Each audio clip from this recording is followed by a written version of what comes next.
Pemirsa, saatnya sekarang kita ikuti NTV Prime Dialog. Saya Doni De Kaiser. Kurang dari sepekan sebelum sidang PK yang diajukan digelar, Mabes Polri dilaporkan memeriksa Adi Haryadi dalam kasus kematian Vina dan Eki. Keberadaan Adi ini menjadi saksi baru di antara saksi-saksi yang nongol setelah Peggy Setiawan menang pra-peradilan awal Juli lalu. Sebelum Adi ada Ismail, Anwar, Arta hingga Mega dan Widya.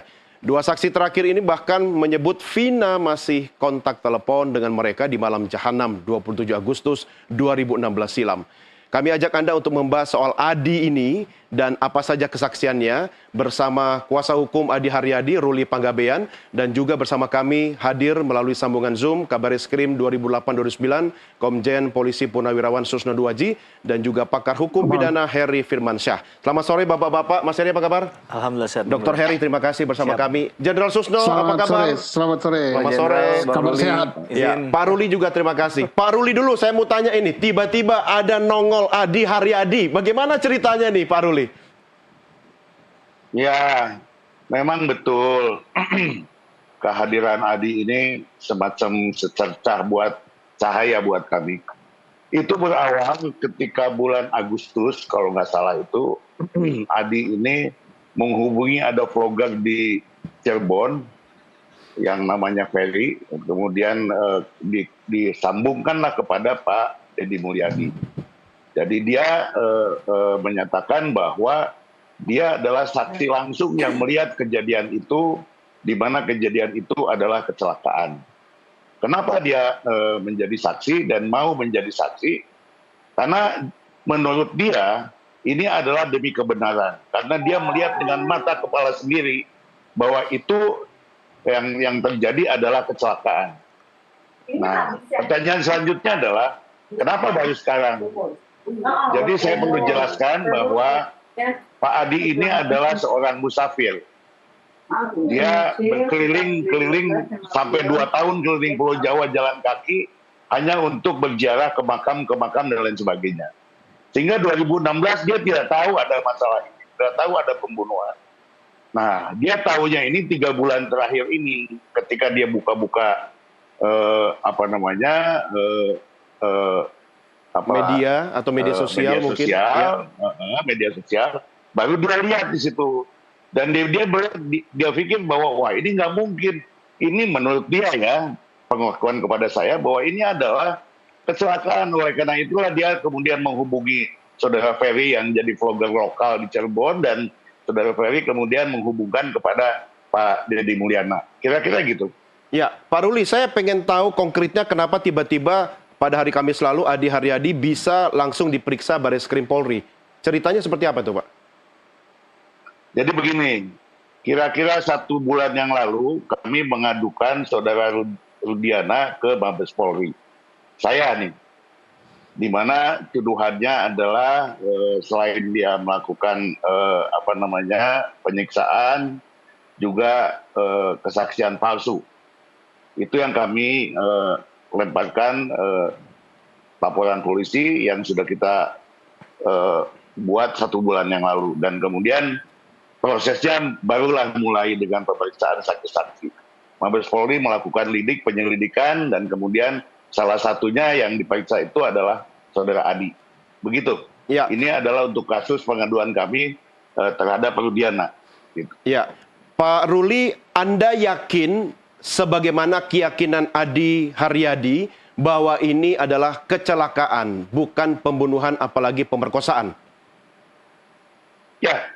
Begini, tentu kami yakin bahwa ini adalah kecelakaan karena fakta-fakta yang sebelum-sebelumnya telah diungkapkan ini makin terang lagi gitu.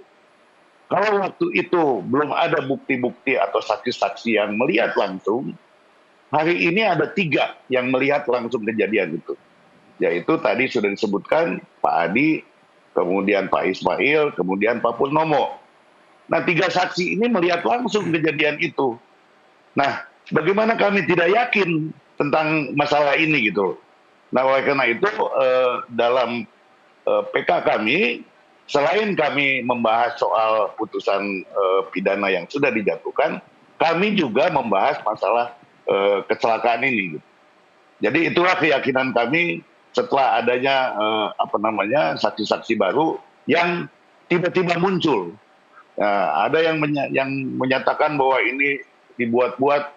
Waduh, saya dalam memegang perkara ini juga khusus untuk tujuh terpidana ini adalah mencari keadilan untuk mereka. Iya. Nah, mungkin inilah keadilan yang datang. Iya, ditemukannya Adi Haryadi ini, Pak Ruli, memang atas inisiatif yang bersangkutan sendiri, kemudian menghubungi pihak-pihak tertentu, atau ada yang menjebatani, misalnya Kang Deddy Mulyana itu lewat Deddy Mulyadi maksud saya. Bagaimana Pak Ruli? Ya, begini, ada vlogger di Cirebon namanya Ferry. Kemudian Ferry itu nelfon saya. Nah, ini bagaimana Pak, ada saksi yang begini-begini yang menyaksikan. Waduh, saya kira ini adalah saksi yang baik dan bagus. Kebetulan Pak Deddy ada di Jogja. Saya mengarahkan supaya ditemukan saja dengan Pak Deddy untuk di cross check apakah itu benar dan lain sebagainya. Itu Pak. Oke, baik. Saya ke Mas Heri dulu. Mas Heri, ini sinetron nggak habis-habis. Ada aja. Tahu-tahu ada saksi baru dan sebagainya. Akan merusak semua tatanan kasus yang sudah kita diskusikan sepanjang bulan ini. Menurut Anda? Ya kalau habis kita nggak dipanggil dan kita nggak bicara kasus ini. Tapi begini, menarik untuk melihat banyak hal-hal yang bisa menambah tajamnya polarisasi untuk kita mengkerucut pada perbuatan pidana ini ya. Karena tadi kalau memang benar pernyataan Adi ini dan bisa kemudian mengkonstantir peristiwa hukum yang terjadi di waktu yang lampau, kesulitan kasus ini kan sudah terjadi sangat lampau ya, 8 tahun yang silam. Jangankan saksinya, barang buktinya mungkin banyak yang sudah tidak ada begitu ya. Dari awal juga banyak yang tidak ada barang buktinya. Betul Bang Doni. Jadi ketika kita melihat adanya tadi, kalau menurut Bang Ruli ini adalah titik cahaya yang bisa memberikan penerangan bagi kasus ini, memberi terang benderang kasus ini, maka ini memang pasti harus diuji juga. Apakah keterangan yang diberikan itu memang relevan dengan kasusnya? Apakah kemudian kualifikasi dari keterangan ini juga bisa memberikan pernyataan yang tepat berkaitan dengan peristiwa hukum yang terjadi? Maka posisi beliau yang bersangkutan sebagai saksi ini perlu untuk dikonfrontir mungkin dengan keterangan-keterangan yang lain. Maka pemanggilan Pak Adi tadi yang berkaitan dengan kasus yang sebelumnya juga menjadi penting sebelum misalnya ini dijadikan bahan untuk menjadi materi bukti di peninjauan kembali. Karena ini kan upaya yang terakhir ya, upaya hukum luar biasa sebagai upaya terakhir tadi, maka perlu di-challenge nih keterangan, jangan sampai tadi ada istilahnya ujuk-ujuk atau tiba-tiba hadir. Kemarin kemana saja, itu kan pasti pertanyaan logis yang akan muncul. Saya jadi ingat kayak film India, tiba-tiba ada pistolnya, tiba-tiba ada pohon begitu. Apakah ini menurut Anda benar-benar saksi yang akan memberikan setitik cahaya terang dalam kasus ini, atau malah bikin tambah blunder nanti kira-kira? Selama kita belum mendengarkan keterangan yang bersangkutan di muka persidangan atau substansi dari keterangan yang disampaikan, tentu kita nggak bisa kemudian mengambil kesimpulan ya Bang Doni. Seorang ahli hukum itu tidak memainkan hanya tafsirnya saja. Betul. Tapi tentu dia akan menilai dari bobot atau substansi yang disampaikan. Kita belum sampai sedetik ini belum mendengar keterangan apa yang akan disampaikan tadi. Apakah memang benar melihat dengan mata kepalanya sendiri? Tentunya ini akan dibangun argumentasi hukum yang dengan menggunakan logika akal sehat. Kok bisa berada di tempat kejadian? Nah, ini kan harus dijelaskan terlebih dahulu. Relevansinya tadi, kehadirannya di situ, dan juga kemudian bisa memberikan keterangan agar membuat ini terang benderang atau tidak. Atau jangan-jangan bisa saja berubah arah kan, ketika ditanya tidak yakin jawabannya, misalnya melihatnya dari jarak sudah 8 tahun, ratusan meter misalnya, ya, atau ditanya lagi misalnya, Anda ini kalau melihat dalam suasana malam itu bisa jelas atau tidak. Nah ini kan satu hal yang dalam konteks membuktikan fakta perlu digali ya. Artinya pernyataan Anda Mas Heri tentu juga sudah dipikirkan oleh Pak Ruli ya sebagai seorang kuasa hukum ya. Tidak mungkin asal ketika mengajukan seorang saksi atau mendampingi saksi yang kita anggap kunci ini, begitu ya? Saya nggak mungkin mengajari beliau ya. Beliau pasti mungkin secara pengalaman juga sudah tahu apa yang harusnya dikualifisir dalam menghadirkan saksi. Tapi yang pasti kalau dia belum pernah punya pengalaman menjadi saksi, kadang ini juga jadi satu masalah sendiri, Bang Doni. Ya, Grogi ya, atau tertekan menghadapi secara polisi. batiniah mungkin yang terlihat dari fisiknya nggak, secara visual tidak terlihat tertekan. Tapi ketika momen sebelum mengajukan PK sudah sana sini diminta keterangannya, kemudian pertanyaan itu akan bolak-balik dari pertanyaan yang satu ke pertanyaan yang lain, akan kembali lagi ke pertanyaan yang tadi yang ditanyakan. Saya bisa membayangkan, kita ketemu polisi di perempatan aja udah deg-degan kayak apa ya, hipertensi kita, apalagi jadi saksi gitu kan. Asam lambung naik. Asam lambung naik. Oke, tahan dulu statement Anda, Mas Heri. Saya akan coba tanya ke Pak Susno. Pak Susno ini adalah orang yang paling paham polisi ya, sampai ke DNA-nya seperti apa. Pak Susno, menurut Anda kehadiran Adi Haryadi ini apakah setitik cahaya terang di tengah kegelapan? Atau saya khawatir ini bagian dari skenario Mabes Polri untuk menyiapkan seorang saksi yang kita anggap sebagai saksi kunci? Mudah-mudahan tidak seperti itu. Pendapat Pak Susno?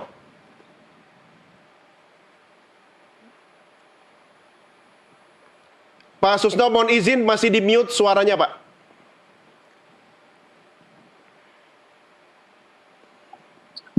Sekarang bagaimana? Ya, silakan diulang, Jenderal.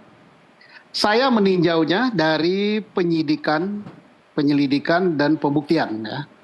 Pertama, orang ini berada di situ karena dia seorang musafir berjalan, kemudian jaraknya dan dia sedang berhenti untuk makan karena dapat pemberian makan gitu di jalan, berhenti di jembatan layang itu. Jaraknya dekat sekali dengan tempat kejadian, ukurannya tidak sampai 10 meter gitu. Nah, kemudian dia melihat persis, waktunya juga sama, kondisi cuacanya juga sama, hujan. Dia melihat, setelah melihat, kemudian dia menghampiri tempat itu. Dan kesaksiannya bisa dikonfrontir dengan kesaksian Oki dan Yayan. Karena Uki dan Yayan itu adalah orang bengkel yang dilapori oleh orang yang melihat naik sepeda motor memberitahu di situ ada kecelakaan. Oki dan Yayan datang ke lokasi kecelakaan itu naik sepeda motor melawan arah. Dan betul keterangan daripada Adi, ada orang naik motor berlawanan arah. Kemudian dia tidak berbuat apa-apa, hanya nunggui jenazah dan sepeda motor dan helm di situ, belum bisa berbuat apa-apa sampai dengan tidak lama antara itu polisi datang. Nah, polisi datang, kemudian dia diminta juga bantu untuk naikkan orang itu ke atas sepeda motor. Sayangnya polisi tidak mencatat si Yayan, tidak mencatat juga Oki, tidak mencatat juga nama si Adi ini untuk jadi saksi. Nah, mungkin ini sangat dimaklumi tidak mencatat karena dia melihat kecelakaan dan polisi dilapori juga kecelakaan lalu lintas tunggal, sehingga yang dijadikan saksi oleh polisi mungkin bukan orang-orang ini. Nah, jadi kalau ada yang bertanya kemana aja dia selama ini, nah pertanyaannya mestinya dibalik, kemana aja polisi selama ini nggak menjadikan mereka sebagai saksi. Karena tugas polisi begitu ada kejadian dia mencatat orang yang di sekitar itu. Siapa nama Anda, alamat di mana, diminta KTP dan sebagainya, kepentingannya untuk suatu saat kalau dia menjadi saksi. Bukan kalau ada, soalnya ada petinggi polisi, pensiunan polisi atau apa yang nanyakan, loh kok bermunculan, selama ini kemana saja? Nah, terbalik pertanyaannya. Loh kok selama ini polisinya 8 tahun kemana aja, nggak nyari mereka saksi. Nah, karena apa? Orang tidak akan menonjolkan diri jadi saksi. Nah, saksi daripada si Adi ini diperkuat oleh kesaksian Oki, kesaksian Yayan, kemudian diperkuat juga oleh kesaksian Mega dan Eki, dan kesaksian Mega dan Eki ini bisa diperkuat lagi dengan alat bukti saintifik berupa BBM message ya atau apa itu pada waktu itu dari HP-nya Vina ke HP-nya Mega yang menunjukkan tempus deliktinya bersamaan yang ditemukan oleh pengacaranya yaitu Pak Partogi, yaitu pada jam 22:14:10. Ya.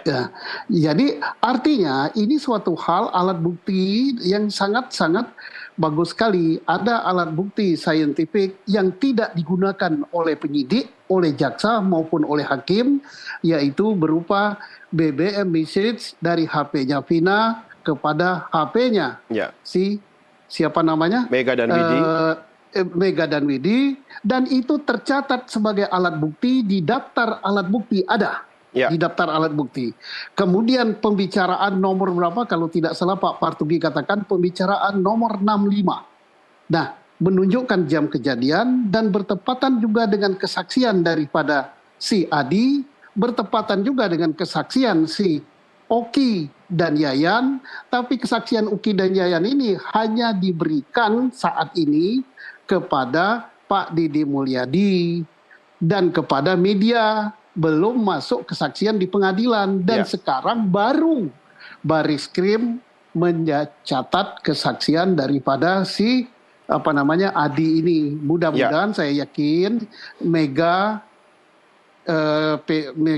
dan siapa namanya satu itu Widi. perempuan itu ya Widi, kemudian Oki, Yayan, kemudian siapa lagi yang melihat si Oki main motor kuda-kuda kipang gitu diangkat-angkat itu, dan satu lagi Ismail, mudah-mudahan juga sudah diperiksa juga si Batak itu namanya siapa itu, tapi dia panggilannya Batak, yang mengatakan bahwa itu helmnya dia, itu sepatunya dia yang dipakai oleh si siapa namanya Iki, dan juga mudah-mudahan satu lagi anak polisi yang mengatakan bahwa jam sekian sebelum berpisah, beberapa jam sebelum kejadian, dia bersama-sama dengan Eki dan Mega, dan betul sebelum kejadian itu dia ngobat dulu, minum obat terlarang dulu. Nah artinya, tapi sayang saksi-saksi ini waktu itu tidak dijadikan saksi lalu lintas. Dan setelah lalu lintas disulap menjadi pembunuhan, tidak juga digunakan saksi. Termasuk alat bukti SMS atau BBM message tidak juga dijadikan. Sebabnya kalau BBM message itu dijadikan sebagai alat bukti, maka rontoklah pembunuhan. Sayangnya, Pak Susno, tahan dulu di situ. Karena statement Anda tadi mewakili pertanyaan saya yang akan saya ajukan, kemana aja polisi? Ya, kalau saya yang tanya itu, nanti malam ada tukang bakso lewat-lewat depan rumah saya. Tapi karena yang bertanya itu adalah jenderalnya, kabar reskrimnya sendiri, ini adalah membuktikan bahwa polisi sejak awal tidak menggunakan scientific crime investigation. Tapi Jenderal Susno, tahan dulu di situ. Saya kembali dulu ke Pak Ruli. Pak Ruli, ini pertanyaan berikutnya, kalau tadi dari aspek polisinya banyak tanda tanya yang harus kita diskusikan nanti. Tetapi kalau dari aspek Haryadinya sendiri, Pak Ruli, saya ingin tahu apakah Anda juga sudah melakukan pemeriksaan awal, paling tidak begini, sebagai seorang musafir yang kemudian menjalani aktivitas ziarah setiap hari, perjalanan spiritual, 8 tahun masih mengingat secara jelas bagaimana kondisi fisik atau kondisi mental Adi Haryadi sendiri, Pak Ruli? Ya, beliau ini kan sekolah juga cuma kelas 3 SD, Pak. Jadi sebelum saya buat semacam testimoni, saya bilang, Pak, Bapak ini menjadi saksi, kalau kesaksian Bapak ini bohong, Bapak itu ada sanksinya, bisa dihukum 7 tahun. Saya bilang sama beliau, nah tapi dia bilang, enggak, ini demi kebenaran, saya akan ungkap ini. Karena kasihan yang hari ini ada di dalam lapas, yang kemudian dianggap itu pembunuhan. Saya melihat sendiri itu adalah kecelakaan. Itu kata dia. Jadi saya sudah sampaikan bahwa ini ada rambu-rambunya. Kalau dia berbohong dan lain sebagainya. Ya, tapi itu dengan kesadaran penuh ya Pak ya? Betul. Bukan Pak. Ketika pemeriksaan di Mabes Polri, dia detail bisa menjelaskan ini 8 tahun yang lalu. Dari mana aja, kemana aja, sampai dia keliling Jawa tuh dia hafal. Waktu diperiksa itu Pak Ruli mendampingi Adi menjawab pertanyaan-pertanyaan. Ya, dia hafal Pak, dari kota ini ke kota ini, jarak ke siapa, sampai keliling sampai 2 tahun. Gitu. Ya, Pak Ruli, biasanya kan kalau polisi menanyakan sesuatu diganti diksinya, pertanyaannya, redaksinya, tapi maksudnya sama. Jawabannya tetap konsisten Pak. Nanti balik lagi. Nah itu helmnya kenapa balik lagi ke sana kan? Dia paham dulu, dia betul-betul paham, dia tahu Pak gitu. Jadi ingatannya saya angkat tangan, ya memang ingatannya luar biasa Pak. Itu perlu dan untuk itu saya yakin banget bahwa dia tuh memang saksi yang memang kita butuhkan untuk perkara ini. Iya, tapi Begitu, setahu Pak. saya setelah pemeriksaan yang bersangkutan sakit ya Pak ya, sehingga tidak bisa bertemu dengan awak media, Pak Ruli. Betul. Kalau saja ada waktu beberapa hari saya bisa tampilkan, tapi ya nanti lain waktu lah. Oke, kita baik. tampilkan. Baik. Pak Ruli, Pak Susno, Mas Heri, kita rehat sejenak. Kita akan lanjutkan diskusi kita di segmen berikutnya setelah kumandang azan maghrib untuk Jakarta dan sekitarnya. Pemirsa, kami segera kembali sesaat lagi.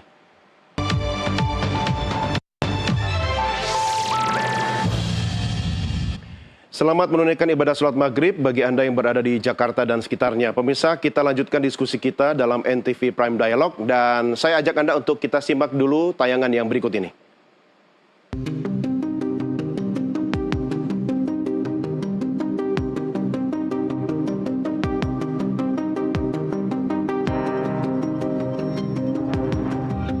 Tujuh terpidana kasus Vina dan Eki, termasuk Sudirman, menggantungkan nasibnya pada sidang PK yang akan dimulai Rabu mendatang.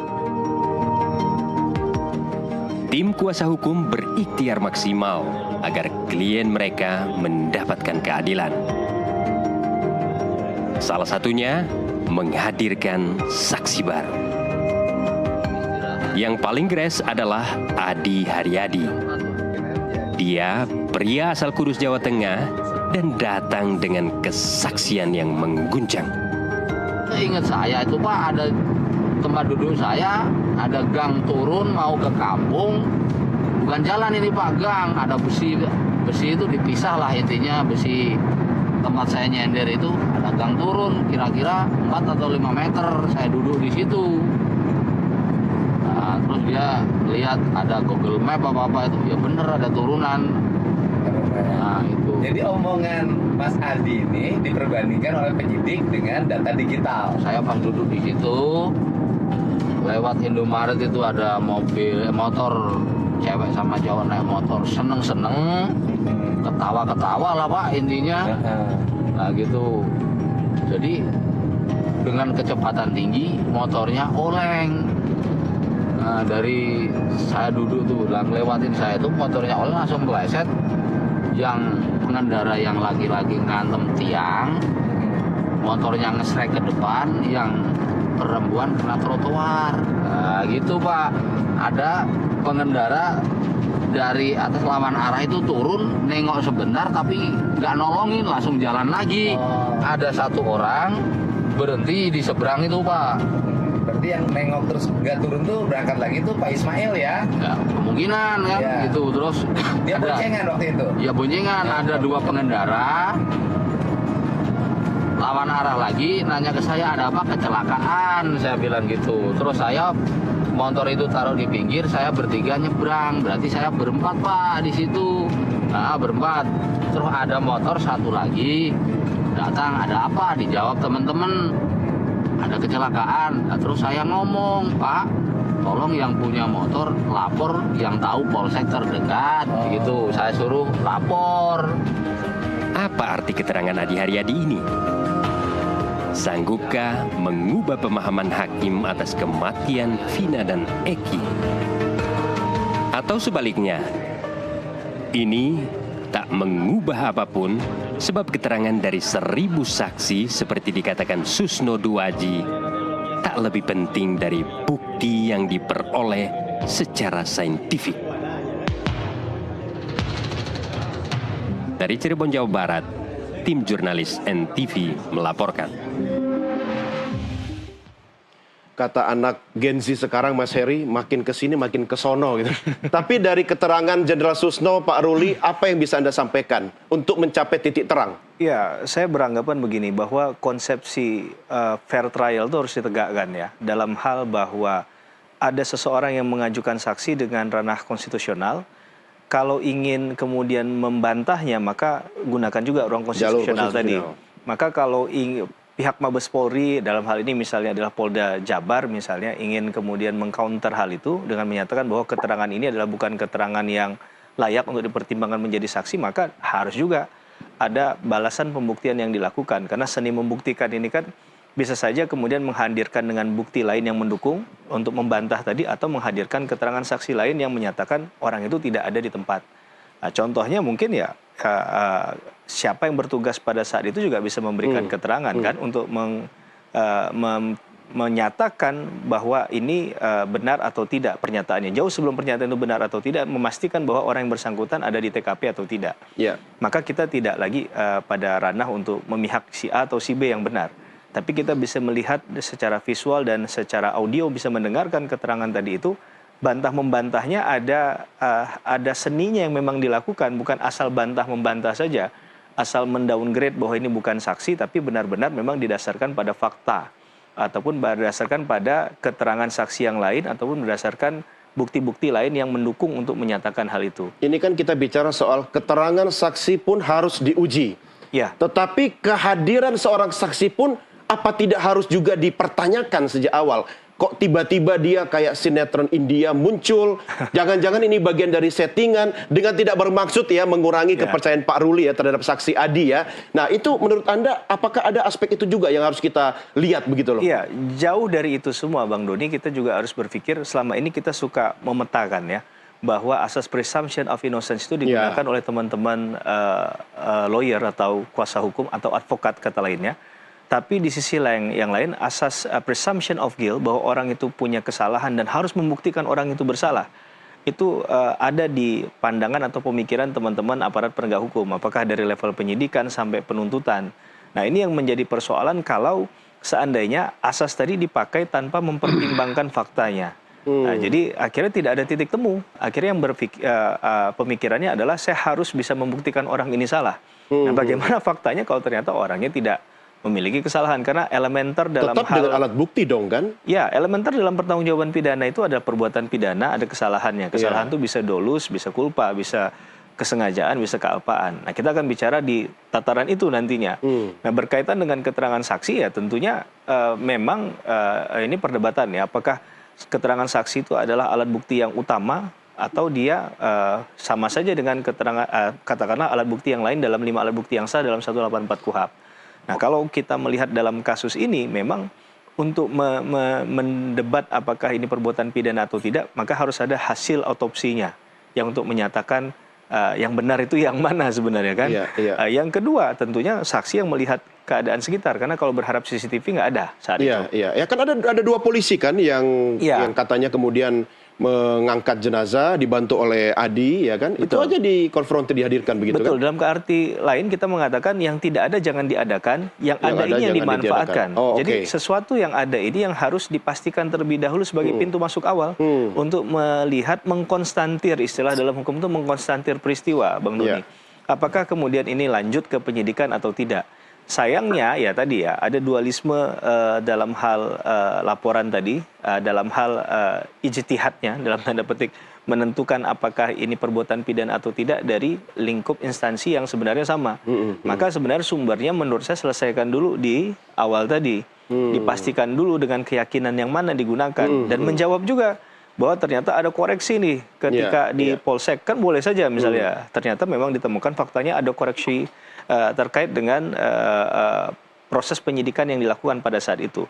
Tapi semuanya tentu dituntut transparan, akuntabel, bukan sesuatu yang kemudian diambil hanya berdasarkan kewenangan semata. Kalau paralel kemudian dengan mengkonfrontir pada 2 polisi yang pada saat itu di TKP membantu mengangkat jenazah, memungkinkan? Saya rasa dalam perkara ini kan ibarat puzzle ya. Itu sesuatu yang menurut saya penting juga, tapi kita tidak bisa menyandarkan hal itu karena mungkin problematiknya banyak. Apakah dia mau dihadirkan atau tidak? Kalau tidak dihadirkan jadi gelap ini. Nah, persoalannya dalam ranah PK jarang sekali hakim itu lebih aktif ya untuk kemudian mengambil porsi untuk meminta kehadiran dari orang-orang yang mungkin saja memberikan setitik, bukan hanya setitik, tapi kumpulan cahaya terang tadi. Nah, ini sedangkan persoalannya dalam kasus ini kita sudah mengikuti dari awal sampai detik ini, ya sebenarnya ada satu sisi yang dimana dibuat gelap begitu. Sengaja dibuat gelap? Menurut saya ada faktor kesengajaan kalau seandainya sudah banyak komentar, sudah banyak arah untuk mengatakan... Yang gelap itu maksudnya di aspek polisinya begitu? Menurut saya dalam proses pembuktian di awal perkara ini yang harusnya dibuka terang benderang ya. Bukan hanya dari segi Ya kan dari hulunya kan polisi terlibat ya, di situ. betul, dari segi administrasi karena Iya. bagaimanapun administrasi penanganan perkara ketika dilimpahkan kan pasti ini juga bukan sesuatu yang tiba-tiba dilakukan. Ya, taruhlah Dr. Heri, ini teori konspirasi ya. Ya, kita berandai-andai. Karena selama ini kan kita juga, saya pinjam statementnya Pak Susno, jangan-jangan ini kasus mimpi menghayal aja kan. Karena dari awal sudah jelas sebenarnya. Kalau ini ada teori konspirasi, polisi sengaja mengeluarkan saksi baru yang dianggap saksi kunci hanya untuk mengaburkan titik terang yang sebenarnya, yang harusnya fokus kepada ketidakprofesionalan Polri, ya kan. Jadi ini fokusnya sekarang ke Adi begitu. Ya, teori konspirasi ini kita pelajari, tapi memang dalam ranah pembuktiannya kita harus akui agak sulit membuktikannya. Iya. Ini titik lemah dalam hal kita belajar hukum acara pidana ya, bahwa teorinya mungkin setebal ini bukunya, tapi ketika fakta untuk membuktikan itu tidak ada, itu agak susah. Maka menurut saya yang paling singkat adalah kembalikan ke faktanya. Faktanya seperti apa sih? Ya. Karena ketika fakta itu salah untuk dianalisis, maka ujungnya pasti salah, Bang Doni. Iya. Sesuatu yang salah dari awal, ke Iya, bawahnya pasti iya, salah tuh Bang iya. Doni. Salah, pasti salah. Apalagi sebenarnya nggak ada kasus di awal, diada-adain begitu kan? Apalagi tadi, benar, kalau seandainya tidak ada, kemudian diada-adakan. Iya, Karena iya. bagaimanapun, pidana ini kan memberikan nestapa ya, menderitakan seseorang, ada kemudian pelanggaran HAM yang menurut saya juga kategorinya bisa dalam tanda petik berat ya, walaupun istilah pelanggaran HAM berat ini pasti ada perdebatan. Oke. Tapi setidak-tidaknya orang yang harusnya bebas menghirup udara segar, Ya. itu harus kemudian mempertanggungjawabkan sesuatu Ya. yang tidak Ada seharusnya yang dipertanggungjawabkan. dikorbankan gara-gara ketidakprofesionalitas aparat. Jenderal Susno, sebenarnya menarik sekali kalau Anda mengatakan bahwa dikonfrontir aja saksi Adi Haryadi dengan polisi yang ada di TKP saat itu. Apakah itu memungkinkan atau mungkin polisi sengaja menghindar ke arah situ, Jenderal? Pertama harus disamakan dulu niat ya. Niatnya sama, bahwa kita mencari kebenaran dalam rangka mencapai keadilan. Tapi kalau niatnya sudah tidak di situ, maka ya sudah, kita tinggal kuat-kuatan saja gitu. Nah, ini rusak negara ini. Ini kan suatu hal yang sangat gampang.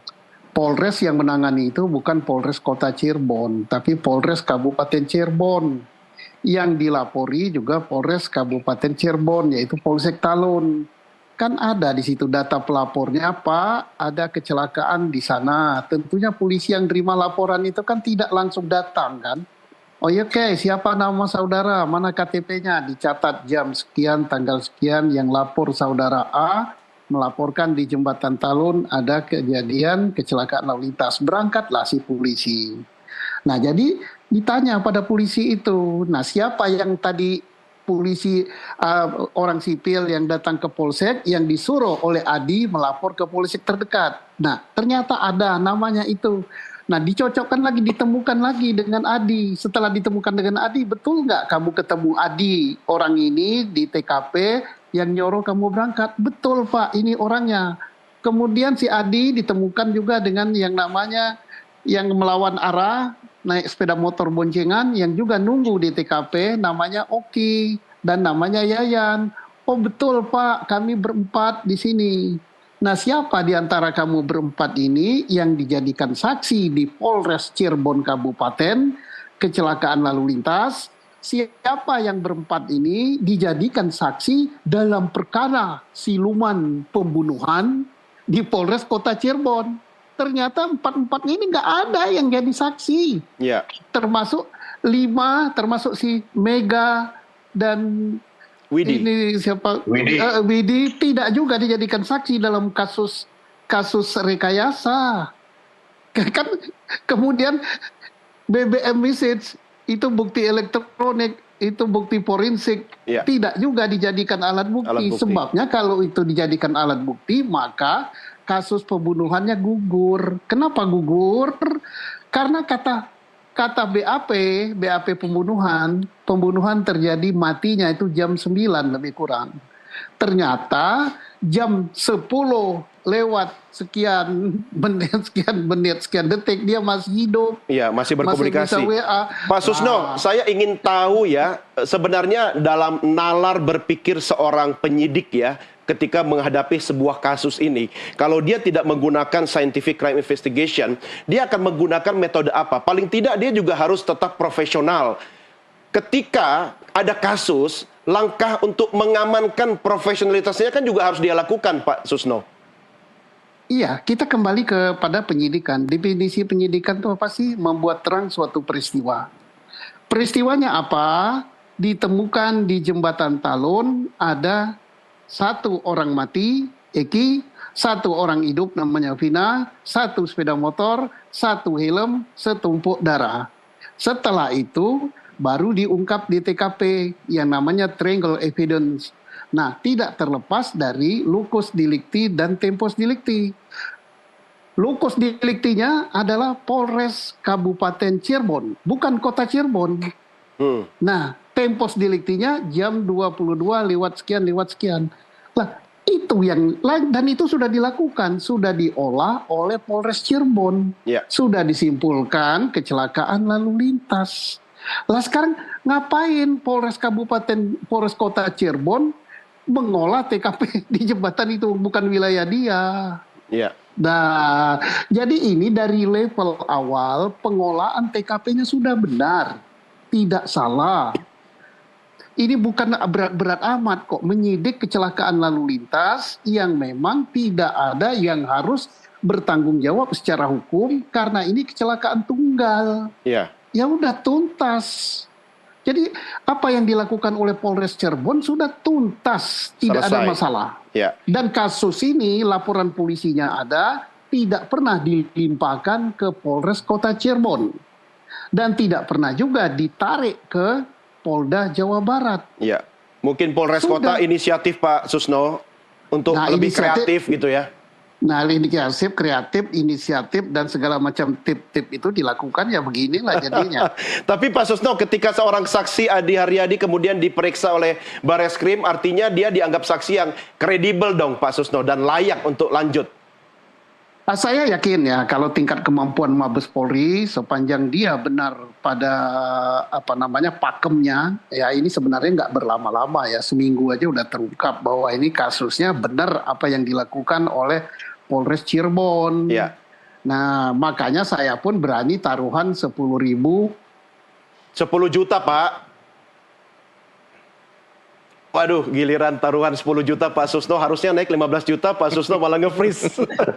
Baik, saya akan kembali ke Pak Susno nanti lagi. Tapi saya mau tanya lagi Pak Ruli. Pak Ruli, tahap berikutnya apa? Apakah akan ada pemeriksaan lagi saksi Adi Haryadi, atau Anda harus menyiapkan apa? Nah, banyak yang ini di kasus yang mana nih? Di Mabes apa di Cirebon? Nah, ini yang penting, yang utama di mana Pak Ruli menurut Anda? Harus di Mabes atau di Cirebon? Saya kira di Cirebon lah, karena Cirebon, kita akan mengajukan peninjauan kembali. Nah, semua saksi-saksi yang tadi sudah disebutkan itu nanti akan diuji di depan pengadilan. Kami sendiri secara internal sudah melakukan itu, apa yang tadi disebut di Konstantin dan lain sebagainya, dan menurut kami udah klop gitu. Kemudian kita akan buktikan nanti di depan pengadilan, saksi-saksi ini akan berkata seperti apa, apakah masih sesuai dengan seperti yang sudah kita wawancara, atau dia akan berkata lain. Ya, saksi-saksi yang kami sampaikan tuh bisa mencapai 30 orang, jadi banyak sekali gitu. Bagus. Artinya Anda harus menyiapkan Adi Haryadi untuk hadir dalam persidangan PK ya, Pak Ruli? Pasti lah Pak. Pasti ya. Karena ini kan saksi yang luar biasa buat kami gitu. Jadi pastilah itu akan kita sampaikan. Oleh karena itu juga kami sedang mengajukan perlindungan ke LPSK untuk beliau. Gitu. Ya, untuk mengarah kepada persidangan PK, ada persiapan apa yang harus dilakukan oleh seorang Adi Haryadi? Nggak ada Pak. Yang penting dia ngomong, dia katakan apa yang dia lihat, apa yang dia rasa, itu saja.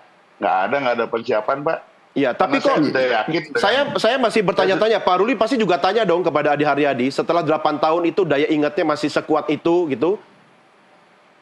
Iya, Saya udah berkali-kali Pak ketemu, bukan sekali 2 kali gitu. Iya. Dan saya balikin lagi, memang begitulah omongannya.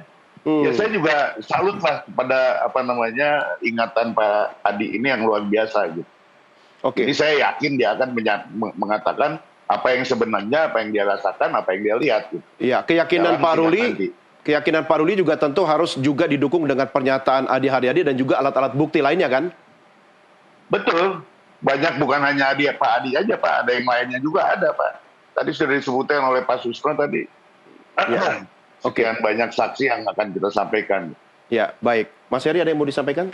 Silakan. Ya, mungkin menurut saya begini, yang sekarang mungkin agak bergeser itu adalah nilai sakralisme dalam suatu proses pembuktian ya Bang Doni ya.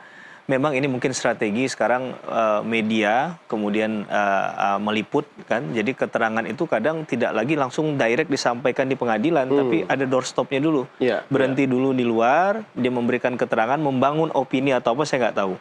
Tapi ini yang kadang ada rasa penyesalan dari lubuk hati saya yang paling dalam. Saya juga lawyer juga gitu. Nah, tapi cara itu? Ya, menurut saya begitu tadi. Ketika kita bicara bahwa nilai sakralismenya harusnya memberikan keterangan di persidangan, menjadikan ini sudah terbuka nih. Dan ini keterangannya juga di media. Ya, bisa jadi baik, bisa jadi tidak baik. Tidak baiknya dalam hal misalnya kemudian dipersiapkan jawaban-jawaban tadi, desain-desain baru sehingga ketika kita mau mendekati fokus pada titik pembuktian yang benar, akhirnya bergeser lagi, menjauhi dari faktanya tadi. Nah, ini menurut saya satu hal yang mudah-mudahan ke depan bisa dikoreksi ya. Dan Siapa yang harus mengoreksi itu? Ya masing-masing dari pribadi kita, Bang Doni. Karena pelaksana dari penegak hukum ini kan bukan hanya polisi, bukan hanya jaksa, bukan hanya hakim, tapi juga lawyer juga adalah bagian dari itu semua. Jadi harus dijaga memang marwahnya. Memang konsekuensinya menjadi ya, tidak seheboh ini kasusnya, karena dia akan berjalan perlahan menuju pada titik yang diinginkan, dan pertarungannya semua 100% diserahkan di pengadilan. Ya, walaupun perlahan yang penting ketemu ke titik terang itu kan? Ya, tapi kan ya tadi kita sepakat kalau itu memang tujuannya baik kan? Tapi apakah kita bisa menggaranti semuanya akan baik saja dalam konteks tadi? Kan pasti ada ekses negatif yang tentu hal ini juga perlu dipertimbangkan agar nilai keterangan itu bobotnya benar-benar dinilai dan hadir orisinil ada di persidangan. Ya, Mas Heri, saya juga tidak akan menjadi hakim. Saya cuma tiap detik diminta produser saya gali terus itu ke narasumber. Saya masih penasaran dengan Jenderal Susno tadi berhenti di angka 10. 10 apa Jenderal? 10 juta? Atau kemarin taruhannya kayaknya udah naik jadi 15 juta Jenderal Susno?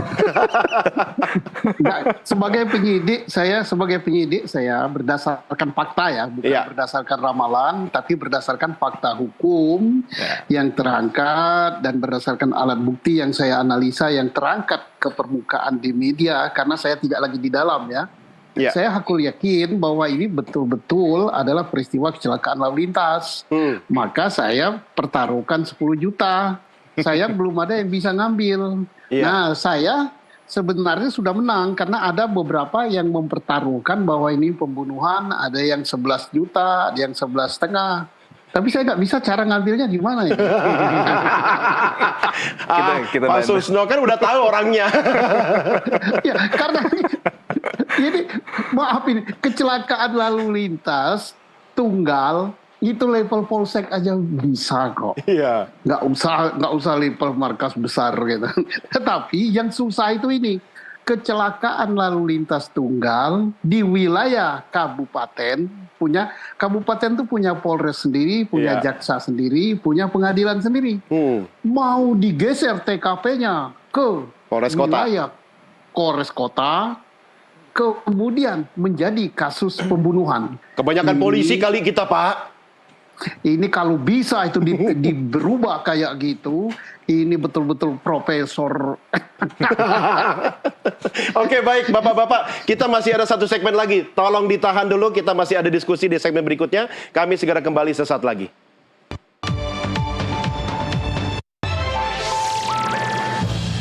Terima kasih masih bersama kami, kita lanjutkan diskusi kita. Saya masih berdialog tentang ada Adi sebelum PK terpidana Vina.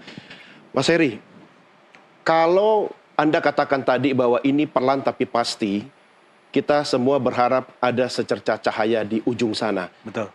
Tapi itu adalah kebenaran, bukan pembenaran.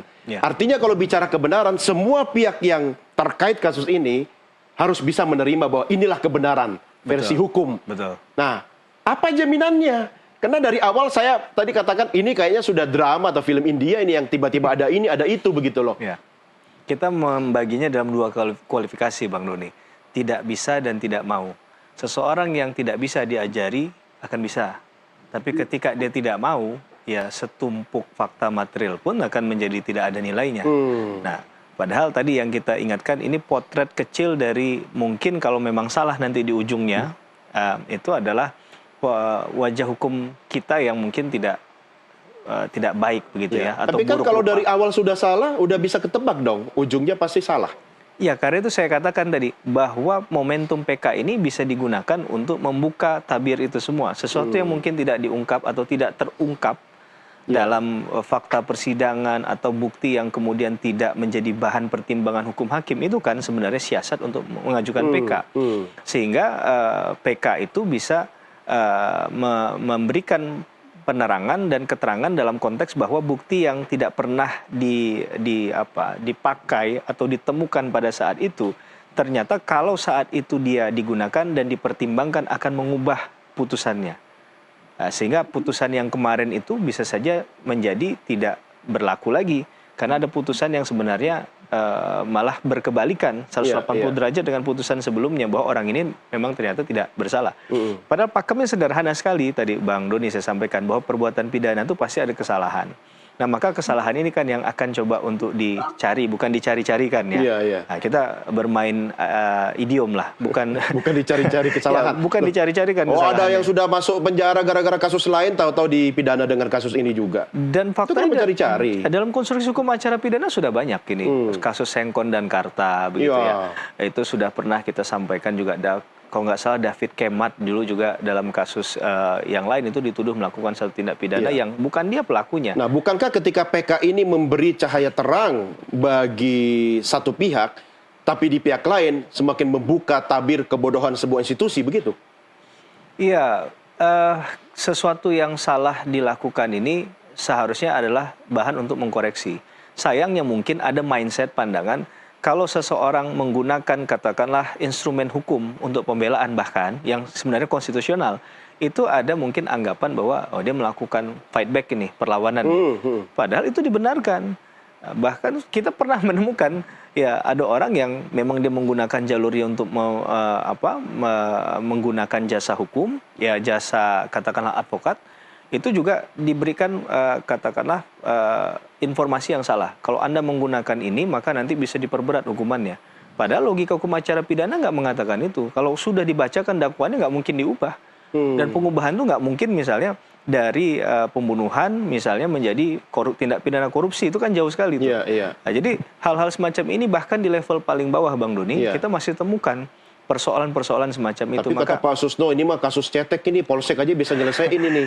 Kalau kembali ke kasus ini mungkin ya sebenarnya dari awal sederhana, tapi kadang kita mengabaikan sifatnya yang sederhana, Bang Doni. Karena misalnya, ada sesuatu sengaja. Bisa jadi, tapi bisa begini maksud saya. Ketika administratifnya diabaikan atau ada intensi lain di luar dari mengungkap kebenaran tadi. Nah, ini yang kemudian bisa saja menghasilkan hipotesa bahkan kesimpulan yang salah bisa di jadi ujungnya. seperti itu Mas Heri, yang mungkin niat awalnya hanya kecil, tapi karena dari awalnya sudah salah, kecil itu lama-lama membesar begitu kan? Kalau kita mau berhusnuzon misalnya bahwa ini memang ya salah perspektif tadi, tapi ini fatal di ujungnya. Nah, sesuatu yang fatal ini maka harusnya ada konsekuensi logis dan yuridis tadi kan. Apakah yang kemudian harus diterima oleh orang yang sudah menjalani peradilan yang sesat dari awal tadi, yang tidak mendasarkan pada fair trial. Malah kalau menurut saya sekarang itu yang agak miskin dari sistem peradilan pidana kita adalah posisi fair trial tadi, bahwa aparat penegak hukum dengan segala kewenangannya bisa kemudian mentersangkakan orang dan lain sebagainya, tapi di sisi lain perlawanan untuk bisa membuktikan sebaliknya dari sulit. Dari hal itu kita nggak bisa mentersangkakan polisi. Kalau ternyata misalnya salah yang dilakukan oleh bagaimana tanggung jawab proses mereka? tadi Oke, ini tadi saya akan tanya ke Pak Susno, tapi ke Pak Ruli dulu. Pak Ruli, saya dengan tidak bermaksud mengurangi marwah seperti kata Mas Heri tadi, Anda memberikan kesaksian nanti Adi Haryadi di pengadilan, persiapan atau kira-kira kasih bocoran deh, Anda waktu datang ke pengadilan PK nanti ini sudah siap membawa bukti-bukti apa saja kira-kira? mengenai soal bukti yang akan kami sampaikan, itu semua ada di situ. Kita juga membahas mengenai soal kehilafan hakim, kita juga membahas soal pertentangan satu kasus dengan satu putusan dengan putusan lain, dan juga kita membahas soal yang terakhir ini, soal novum.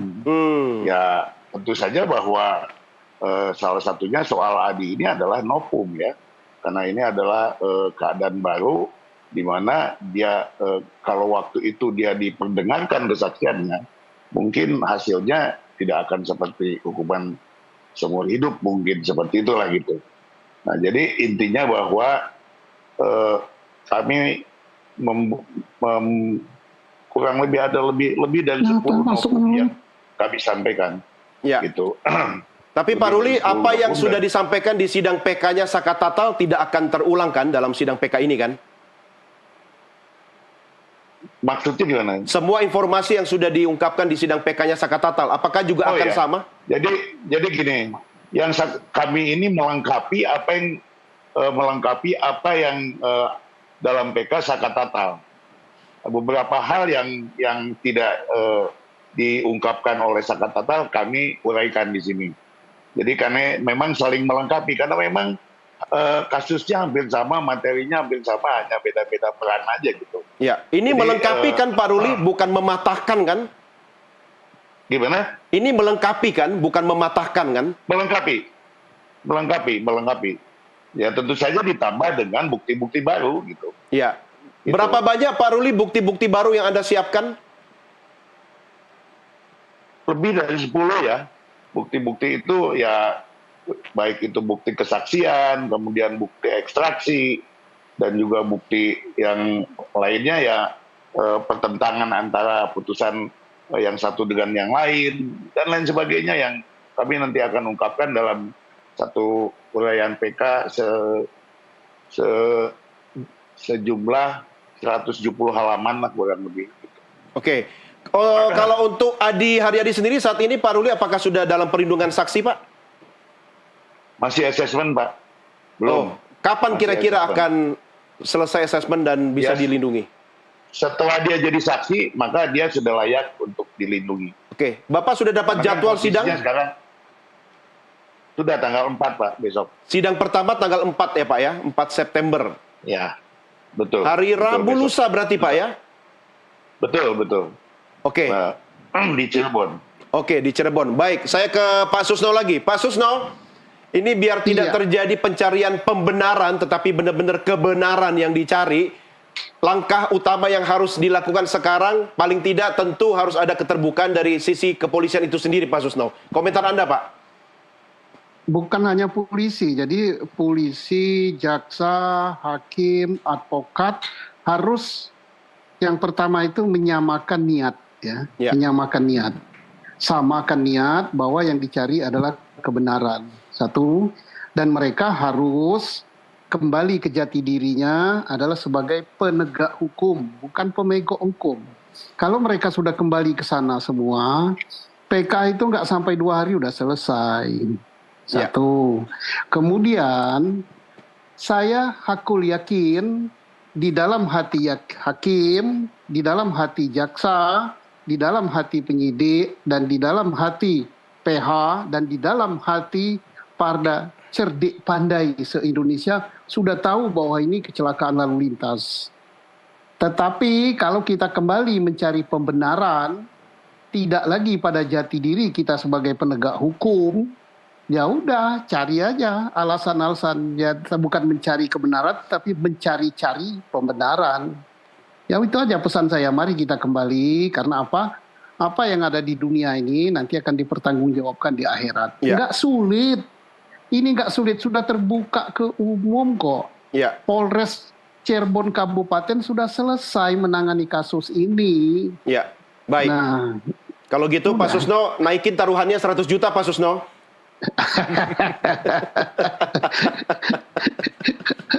Nanti saya dikatakan perjudian. Iya. Jadi tersangka. Oke, baik. Mas Heri, singkat saja terakhir. Anda melihat ada titik terang dengan pengajuan PK baru ini? Kalau sesuai dengan harapan tadi dan nanti yang disampaikan adalah benar bahwa sesuatu yang tidak pernah disampaikan sebelumnya, saya rasa ini bisa jadi penentu dalam hal pengambilan keputusan PK, terlepas dari PK-nya nanti dikabulkan atau ditolak. Tapi setidak-tidaknya ini menyadarkan kita semua ada hal yang terlewat yang mungkin tidak dipertimbangkan, sehingga penjelasan dalam norma hukum pertimbangan hukum hakim harus benar-benar canggih luar biasa nih Bang Doni. Apakah kalau dia menolak, jangan masuk angin ya? Ya, kalau dia menolak apa, kalau dia kemudian mengabulkan apa, dengan tentunya semuanya bisa dianalisis. Sesuatu yang diabaikan kemarin yang sempat hilang tercecer itu ketika ditemukan kembali diharapkan bisa dipertimbangkan, sehingga putusan terakhirnya tadi adalah keterangan saksi ini diterima atau tidak, kita bisa mengikuti jalan pikirnya, logikanya, begitu. Baik, percayalah kita semua termasuk Anda bertiga juga sama-sama berjuang untuk mencari kebenaran, bukan pembenaran. Ya, Dr. Heri Firmansyah, terima kasih bersama kami. Jenderal Susno, terima kasih. Pak Ruli Panggabean, terima kasih. Sampai ketemu lagi. Selamat malam. Mas Heri. Siap, Pak Jenderal. Bang Ruli. Baik, pemirsa, kami akhiri sampai di sini diskusi kita dalam NTV Prime Dialog di paruh pertama. Jangan kemana-mana, kami masih segera kembali untuk melanjutkan dengan berita lainnya. Tetap bersama NTV Prime.